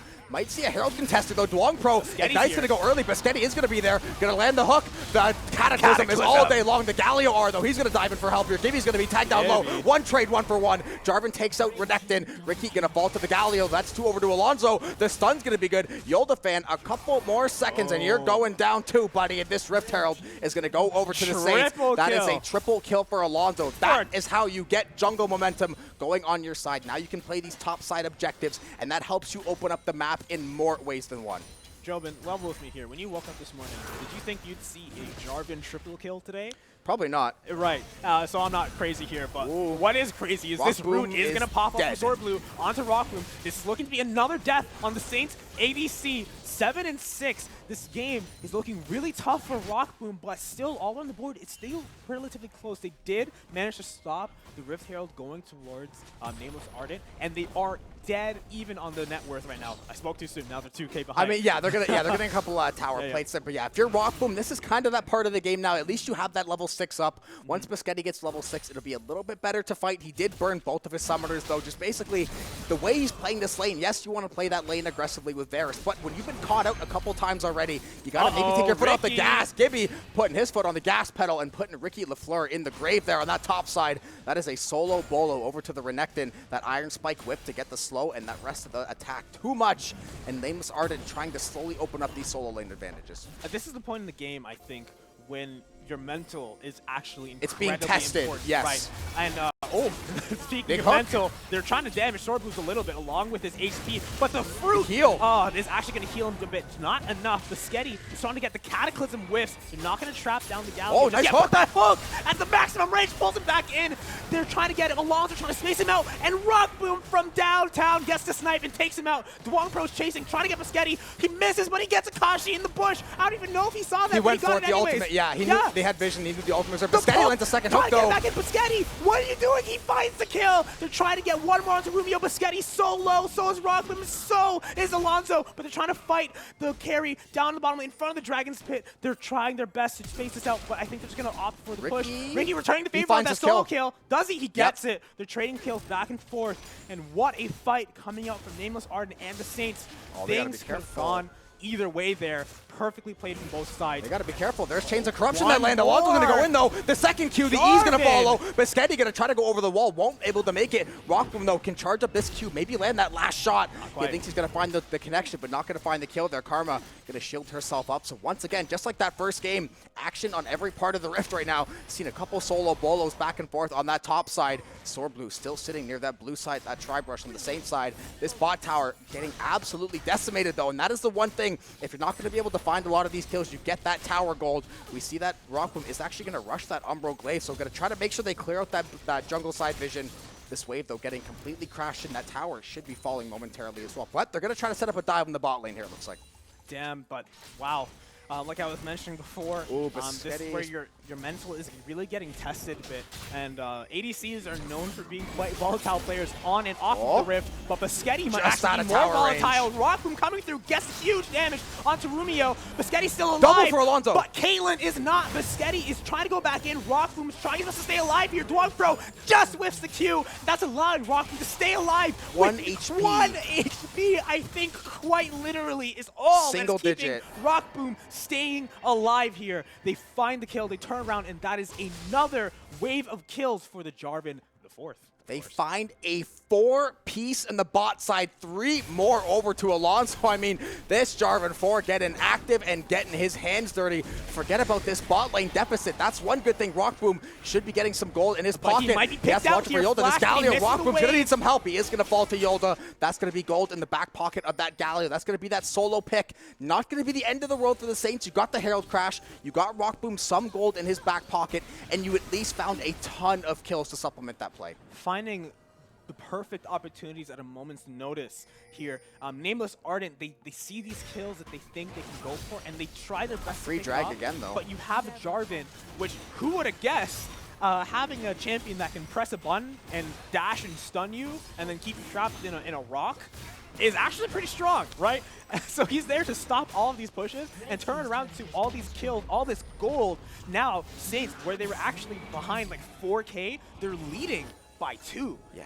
The only thing is, though, the gold isn't in the best places necessarily. This Caitlyn's going to have a good chunk of the gold. Going to have the Gale Force, the T2 boots, the Cataclysm's going to go live. The hook's going to get landed. Yolda fan in a very, very bad spot here. The silence down from below. Down goes Yolda. Akashi going to turn on to Gibby here. The stun is going to land. Alonso trying to go for the follow-up here. Musketi, he's going to follow. Get that hook primed and ready. Akashi's going to flash away to safety. The hook's going to land. Gibby's 1 HP. The Croc is about to go down. The heal, though, comes through list in time. Ace in the hole. Not going to be needed. Dwongpro. Ricky's going to pop that R, trying to run down this jungler. Dwongpro going to maybe go for the re-engage here. This looks like Nameless Ardent trying to turn this fight around, and they have every reason to send chase here. Plates are now going to go down. Dwongpro, though, giving chase to Ricky. Ricky going to have to pop that ghost. Swordblue, though, ready to meet him on the other side. Luckily, that ghost going to get Ricky LaFleur away, but that's going to be a lot of more topside vision control. Musketi, though, when it looks like the fight was over, Musketi decides he wants to keep fighting, lands the hook. They find the pick, and now if you're St. Clair, now you back away. You more than happily take that. They are getting a massive shove bot side. They're going to TP to that mid wave as well. Oh, flash right out of the way. Rockboom, though, still has to get out of that enemy jungle. He's out, right? That Croc, a lot of dives on Renekton. He has to get his energy stacks. Okay, Renekton, no energy stacks, no dive potential there Luckily, they're going to walk away unscathed somehow in a play that was extremely messy on both sides. Oh, but they might actually be trying to still chase down Rockman. He does have Akashi here with him, and that is not a shield to be trifled with. Biscotti, oh, he missed the hook. Misses the hook. Rumio gets the kill, and this is going to be a double. The other one onto Alonso. Jarvan trying to stay alive, but the ace in the hole. Oh. What? He's still alive! One more auto. One more auto is what it would have taken, and that's why this Jarvan being so ahead early is so good. You already have the Black Cleaver, you have the hammer for the extra AD, you have a little bit of extra HP in your back pocket. That ace in the hole, that crit damage isn't quite scaled up yet where you needed to get that headshot yet. But this looks like it's going to be that second Rift Herald over to Nameless Ardent. The Saints could potentially try to contest, but how much damage this Graves is doing as well, not really going to be the best idea there. They're going to give that one up. They get a little bit of pressure in this bot side, the top side, a little bit worse for wear. But they have the slight gold lead. The only thing is, though, when these objectives continue to come around, the Saints cannot continue to give up more dragons. While Alonso survived that fight in the top side, the Rift Herald did not. They are going to pick it up for the side of Nameless Ardent, and they're going to try their best to use this advantage to look for something on the map. Bottom side, however, Ricky is meeting Gibby, his arch enemy, with the support of Akashi and Biscotti. They nice pull hook. him in, trying to dash out, but they get the Cataclysm. Oh, the so commitment. much healing. He did not get the execution. I think he committed that. They're trying to push through. He's so tanky. Ricky on the bottom side, the Cataclysm keeping Yoldafan trapped up. Akashi and Alonso able to burst him down. Rumio is not Chains of in Corruption the clear. and the hook. Stun him up, hook him up, shoot him down. That is another kill for the Jarvan. Wow, Alonso is getting every single last hit, and I mean, why not at this point? 10-0-3, why not? One more hook. Biscotti hooking people left and right. This pike play, we've seen it happen before. He played in NACL, and he was doing the same damn thing to some top players. I mean, this guy was landing hooks against former LCS players, former T1 players. There is no one he is scared to engage upon, and the Saints right now, this is the confidence you have to play with. Now, get some vision set up bot side, get ready for this dragon to come up, and with being up 4K gold now, and the gold being in decent places as well, they have to be feeling good about the game state. I'll keep it quite brief. That was a disaster for Nameless Ardent there. They're losing all of these resources for seemingly nothing, really. The Saints are just finding these commitments, and they're not losing a lot for them. They are going to commit the Rift Herald on the mid, but I'm honestly not sure it's going to be Tower should be okay. Too much. Yeah, Tower will be okay. You have Biscotti and Rockman there to push it back. Again, Nameless Ardent, not to say they're not playing well, but the Saints are really doing an excellent job catching off all of their attempts and turning around into favorable engagements. And when they see the opportunity to just go headlong in and take a fight, they do it and they make it work. Yeah. Losing very few champions in these engagements. And while I was mentioning before, I might not even want to start it again. Every time I start trying to talk about something, Biscotti goes for something. Yeah, I assume they'll probably wait a half second for this dragon. Biscotti going to do his best to clear out the vision right now. Yeah, you want to make sure the vision's all cleared out. They would potentially have an engage angle here. Alonso is on the backside. Ooh, the hook just out of reach. Probably not going to commit this fight now. Have to be careful. Biscotti, though, like we said, he fears no man. Going to go for that hook. The hook just out of range. The Rock Boom Q, though, is going to land, at least get some poke damage. And this Victor is actually very powerful. Double buff, already has Leandries, one piece away from completing that Rabadon's death cap as well. So this Victor is going to hit like an absolute truck, and you can see right there shredding the Renekton. And he has that Leandries, which is basically that tank anti-heal. It's like basically a burn proc that gets on those tanks, so they can't really heal that health. Because you saw Renekton mid-fight, right? That item Gore Drinker, he lands a huge ability, gets like a fourth of his health bar back mid-fight. Right, and this Victor is no pushover himself. Akashi, he's actually quite difficult. One more item, this Victor will hit like a truck. He's not that easy to burst down. He is quite healthy, and while you're trying to kill him, he's just going to be doing a much damage. He wants you right in his face, right? That's when you're the easiest to damage for a Victor. And keep in mind, he's not going to be by himself most of the time. He's going to have a pike right in front of you, stunning you up, doing all these things. But the dragon engagement is a little scary. So either nice hook, the ignite, the Q. Not going to be able to get the follow-up, though. The chains from Karma not going to be enough as well. At least they get some damage on the backline, though. There's the dive in there. Alonso, ace in the hole, going to come through. Biscotti gets hit by it. CC immune. Ricky's going to hit the R. Renekton trying to get on the front line. Yolda's going to go down. Ricky finds the kill. Two members of Saints very, very low, though. Down goes Rock Boom. Ricky's going to find his second kill of the fight. Down goes Biscotti as well. Gibby's going to try to turn the Gore Drinker proc to keep him alive. Akashi's got the damage. Ricky trying to posture back. The HP so low on these members. The Gore Drinker proc. Two down for the Saints. All on Alonso. He finds one. He might be able to turn this one around. Finds the first, looking to find the second. Not going to be enough. that should potentially, actually should be this dragon over. Caitlyn should have the damage to put this one out. That is an ace to Nameless Ardent. The only good thing if you're the Saints, you took out over half the team in the process. I'm sorry there, my heart really started racing. Oh my goodness, it looked so hopeless, but then the Jarvan, the hero from out of nowhere, not even thought of to be picked, he's there. Almost looked like he was going to turn a 3v1 into a 1v0, trying to kill them out, but they do burst him down eventually, and they're going to be able to turn around and take the dragon. Quite the fight indeed, Jobin. Now they're going to be trying to find a way to take this advantage and run with it. They want to see how they can make things work here. They have their high damage characters right in the enemy jungle. They're seeing if they can try picking off the Graves, but they're not quite there yet. They do want to try setting up, get some vision on these important places. Baron, sorry, is going to be up shortly. If he's not already, he is. Yeah, just coming up right now. The 20-minute mark is when it comes up there. The Saints trying to set up top side here. We are going to see that Rockman does have that, the Prowler's Claw rather. So Varus, that item, basically like a point and click. You can jump onto somebody and try to get on them, try to get that CC going. Biscotti, he's always going to send out those feeler hooks. They're going to clear out this vision. Now they're setting up much better for these objectives. They still have that slight gold lead. The only thing is, though, they could potentially flip Baron for Soul. And depending on what Soul is up, I think it is going to be Cloud Soul. So if you're Ardent, Cloud Soul, not really that good of a Soul in general, but still nonetheless, it's something good that you can take with you. The Saints trying to get vision set up for Baron, because last game they just got dominated in the objectives, and the one time they got the Baron, they basically got team wiped. So they have to make sure that they, take a much more calculated approach to these objective fights.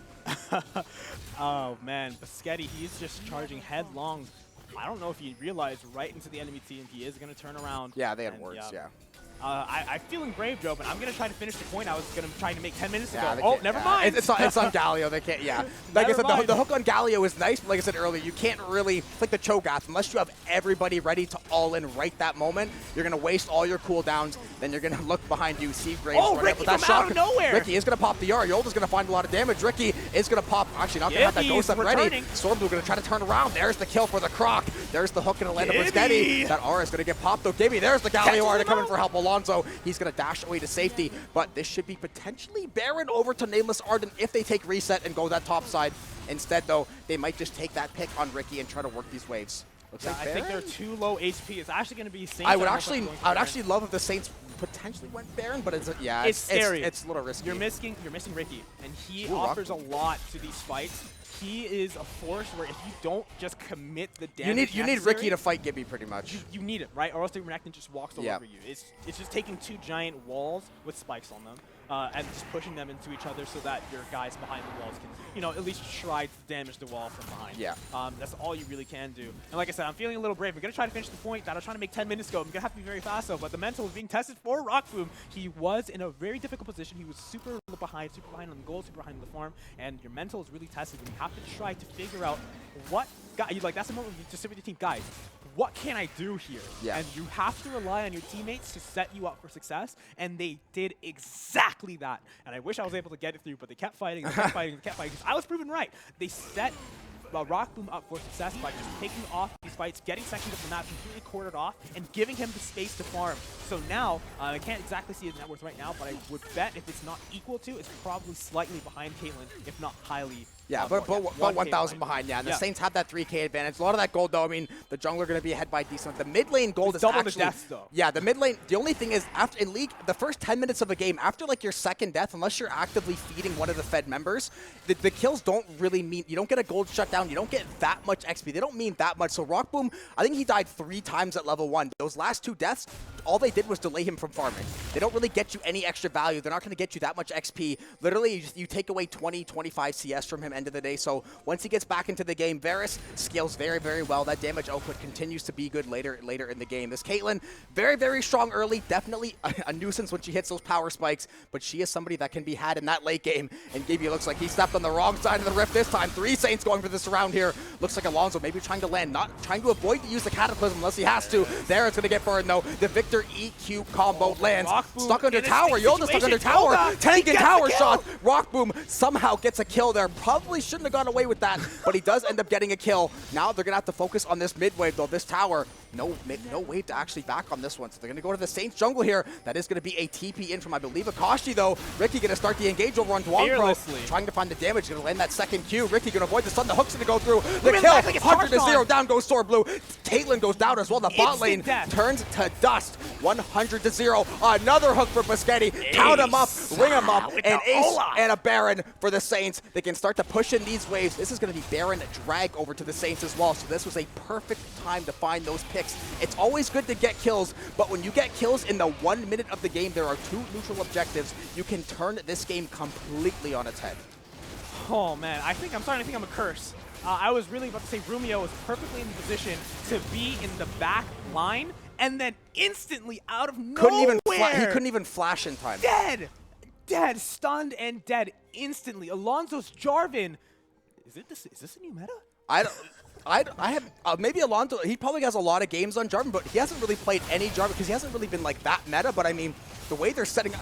To be fair though, Ardent, like to the Saints' credit and to Ardent's kind of like discredit, I guess. They've been getting caught up. I mean, that Galio bottom lane, though. You're walking bottom lane. You have no vision your side of the jungle. You have no idea what you're face checking, what you're walking into. That's what you have to do if you're St. Clair. You set these traps. You let somebody walk up, think they have a safe walk back to lane. You swarm them. You find that one pick. And Renekton being down early in that fight, yes, Galio has a lot of health, but that front line is gone. You can go run out of Graves. If you land a single hook, if you're Biscotti on any of those squishies, they're getting 100-0. I mean, you saw Sword Blue and Rumio both popped like balloons.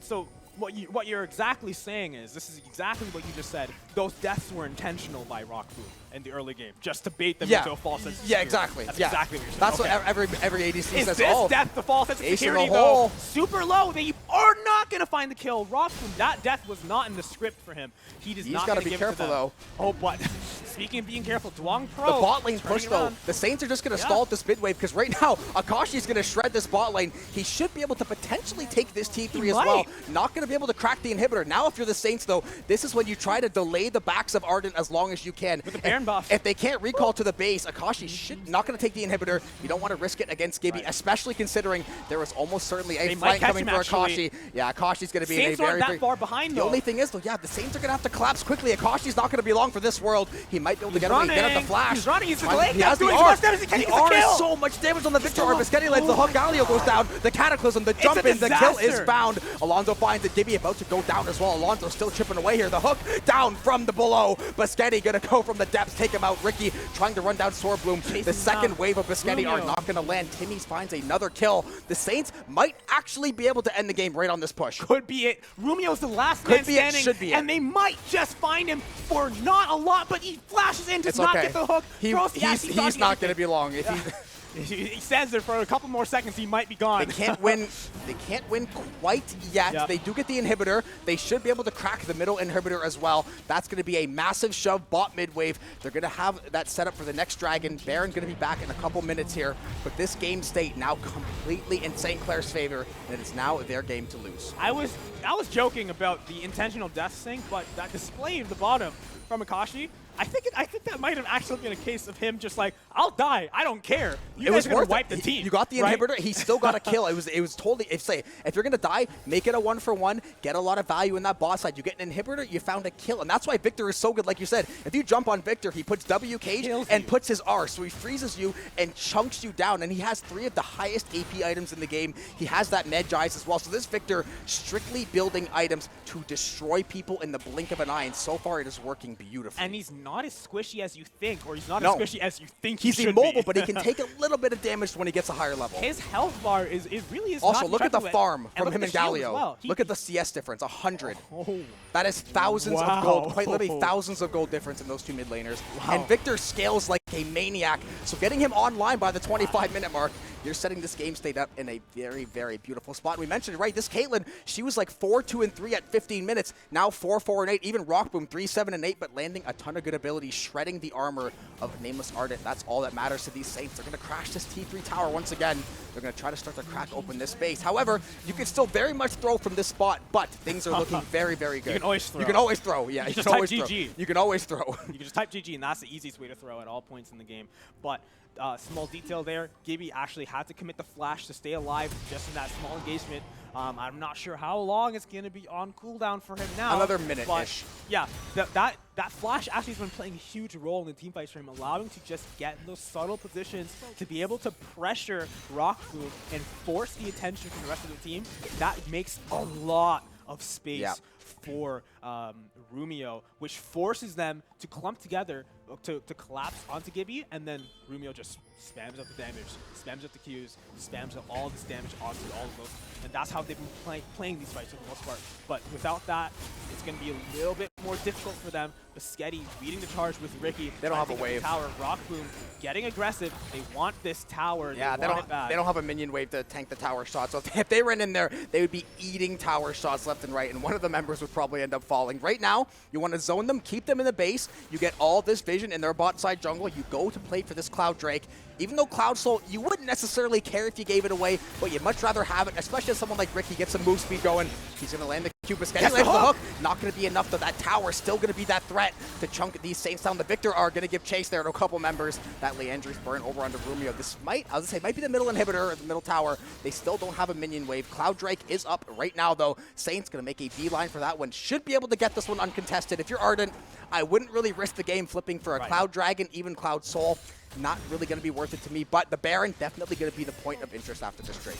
Absolutely. The Saints are going to count their commitments. You want to pick your battles. That's the thing you want to keep in mind is life. That's free advice for everybody who lives there, okay? Pick your battles. Pick your spots. Pick your battles. If you think you can fight for the mid tower, it's not going your way, go somewhere else. Yeah. Do what you can around the map. Especially at this point. When you're on like a 40-45 second death timer and your inhibitor's cracked open, one death could potentially end the game if you're Ardent. It would take probably 2 or 3 from the Saints side for them to run it back the other way, especially considering they still have those T2 towers to cook through. The Baron could potentially deliver that one for them. Saints now working on that top side vision. Looks like the Baron is going to be the play. They're maybe going to sit deep in Nameless Ardent's jungle here, try to get a flank going, try to find one pick before they go to this Baron fight. Looks like that actually is going to be that play. They're going to posture in this top side jungle. They're getting ready to maybe engage on the mid lane here, but they're trying to posture. That Q is going to land the shield, or the Karma shield. So much shielding. The Chains of Corruption going to land. Not really anything to follow up, though. Biscotti. Ooh, right tower. He's going to land the hook. The Victor E, the Flash, though. The Flash E going to get away. The Cataclysm on 2, though. The E's going to go through. The Root and the Taunt going to land through. Alonso taking a ton of damage. Ace in the hole from downtown. Not going to find the kill. Akashi takes the headshot for that one. Yoldafen now going to ult into the middle of the fight, though. Ricky going to hit the R. Now he's going to try to dive in. Yoldafen goes all the way. Triple knockup. Oh, so much damage. Akashi's going to fall.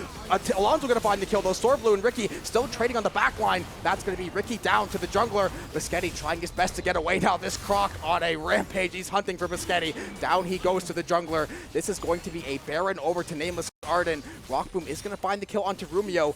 Maybe he's delayed this Baron actually by finding a couple of these kills. Looks like he has. That was a lot of damage. They are lucky they stopped the Baron from being pushed here, because it could have very well been 4 kills for the other side. Pushing a little too hard, though. Yeah, Chain Splash should get away. Yep. Still surely they won't. Surely they will. Maybe Alonso actually loses his life for that. That was not. That's why there was no Rockboom. Didn't have mana. Didn't have health. If Rockboom has like full mana, 80% HP, I theoretically see the play where that might be the right idea. Now though, your jungler is on a 40-second respawn timer. You give away the. I mean, forget missing smite. The jungler's dead for 35 seconds. The top laner's dead for 5 seconds. This Baron is getting bursted down. It's going over to Ardent. Luckily the Saints stopped that soul point from going over. But honestly, it's going to be a little bit more of a stall out here. The wave's not in a great spot for Ardent. They're going to have to do a little bit of work to get this Baron useful, but they at least found a path to victory back in this game. Path to victory, indeed. That was one of the points of discussion I was going to bring up to you, wondering what Nameless Ardent can do. They were at such a huge disadvantage, forced into their base from the wave of offense from the Saints at one point in the game, and now things are looking to even out just a little bit. If you're in the position of any of these teams, what would your route to success be looking like? If you're the Saints, honestly, if you just take a proper 5v5, you still have the item advantage. You're going to win it out. This Victor has 100+ CS over the Galio. He's got the Lich Bane. He has the Shadow Flame. He's still trying to stack over the Medjais. Might end up seeing him sell that over to something else later on down the line. But if you're the Saints, a 5v5 is still very, very much in the cards. If you land that first hook on Biscotti and you're able to chunk down one of these carries, if you can take out the Graves or the Caitlyn early on in this fight, you're going to cut off basically the head of Ardent's damage, and you have a very, very easy way to try to win these fights. The only thing is, though, it works 2 ways. If Rockboom falls or if Akashi falls early in these fights, yes, Alonso is definitely in a position to hyper carry, but you're going to need a whole lot more. You need that ability to kite these team fights. If you just get that Jarvan locked down, it's not going to be super, super helpful. But Ardent trying to shove this Baron down mid-wave here. Drake up in a minute 30. Now it's going to be a little bit of base defense for St. Clair. Correct me if I'm wrong, though. Jarvan is not a champion that scales exceptionally. So there's going to become a point where Alonso is not going to be the power. He'll hit a cap, yeah. Once he gets to 12, it'll be everyone else catching up to him at that point. Right, and I think that point is fast approaching with the damage that's coming out, with the items the Graves, that are coming out. It is not looking too clean for them. The Nameless Ardent have seemed, again, maybe it's calling it a little too early, but they seem to have weathered the worst, and they're trying to push back against the Saints, and they are doing so in style, forcing the Saints back behind their tier 2 mid tower. They want to see if they can find anything. Graves actually is alone there. I take that back. He is by himself, and they're trying to push up. We have Nameless Ardent running down the middle lane, looking to make this game take it for their own. We have Akashi being the land of defense here. Duong Pro on the sidelines. I like Duong Pro. I have a friend whose last name is Duong. Shout out to all the Duongs in the world. Yeah, and shout out to the Grave players as well. Almost completely killing up the Sketty, but he gets hooked back into the tower. Rockboom so quick. How much damage from the Graves? Himself in, almost kills Rockboom. CC immune. Olaf is trying to lead them back. They committed quite a bit for this fight. Besides Galio's ultimate being used, Saints are looking to be in a little bit of a scary position. Almost losing their carry to relatively light commitment. The Saints do have a lot. Yeah, they do have a couple of their ultimates still. Looks like it was 4 or 5 ultis burned for Nameless Ardent. They are on fast cooldown though. Now they're going to play for this Cloud Soul. Still, any soul better than no soul, even though Cloud Soul notoriously probably the worst one in the game. You still take those free stat buffs. You get some movement speed. I like it though. Looks nice. It's still going to help the team. Still aesthetically pleasing. It's still going to help. Again, this game comes down to you got to out strategy. Outstatting people is ultimately what's going to work. In this Graves, we talked about it. While yes, Timmy's or Alonso so fed, the Graves even at 8, 7, and 7.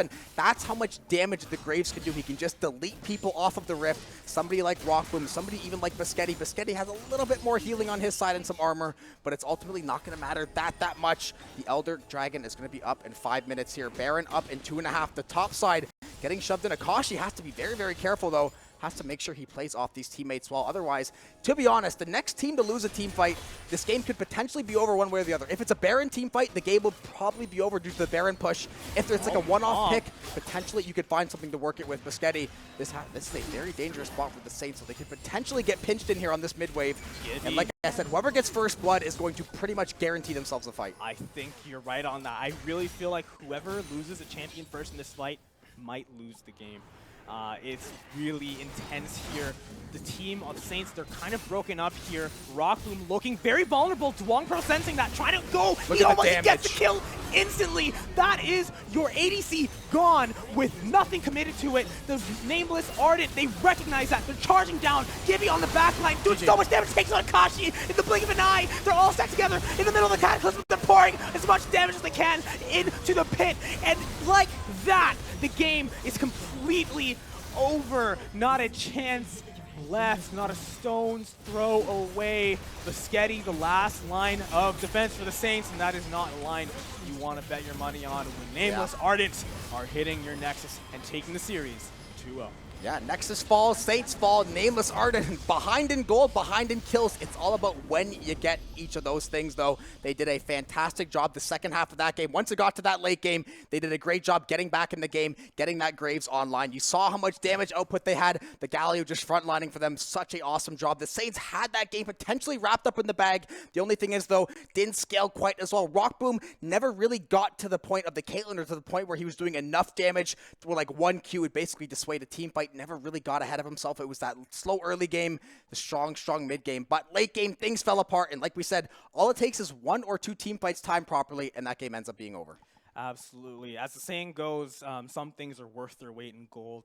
That Jarvan, though, was worth his weight in maybe something less valuable, maybe like Pokemon cards. Like some are really expensive, some aren't. Pokemon cards. Yeah, maybe worth his weight in expensive Pokemon cards. They're relatively light, but pretty valuable. Yeah. Nonetheless, he had his moment in the sun, but eventually it did fade away as the advantage taken from the beginning of the game. It really did have an impact. I really do believe if Rockboom had a slightly better early game, they might have been able to take the pressure, the advantage that the Jarvan, the fourth, was giving them and turn that into a super aggressive aggression, because that's exactly what they did. But they really were just missing it was close. Damage. There were so many fights where Nameless Ardent were at like 20 HP, 50 HP, and they're all just like that, and they have no follow-up. Because again, Akashi playing that Victor, not super mobile. He has a lot of damage. There's not a lot of cleanup coming out from Saints. So a lot of damage, but can't really find it all. It was heavily reliant on Alonso. He's going to go in there, and when Alonso goes in with the Cataclysm, when he dives in, you have to find at least one pick.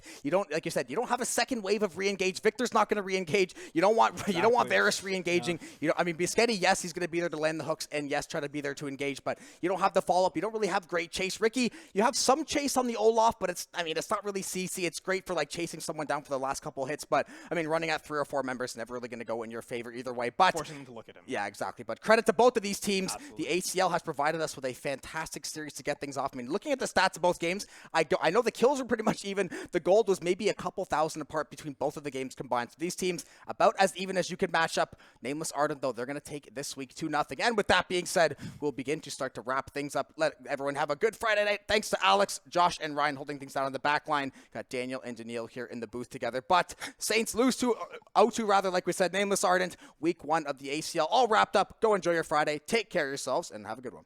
What a pleasure.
you.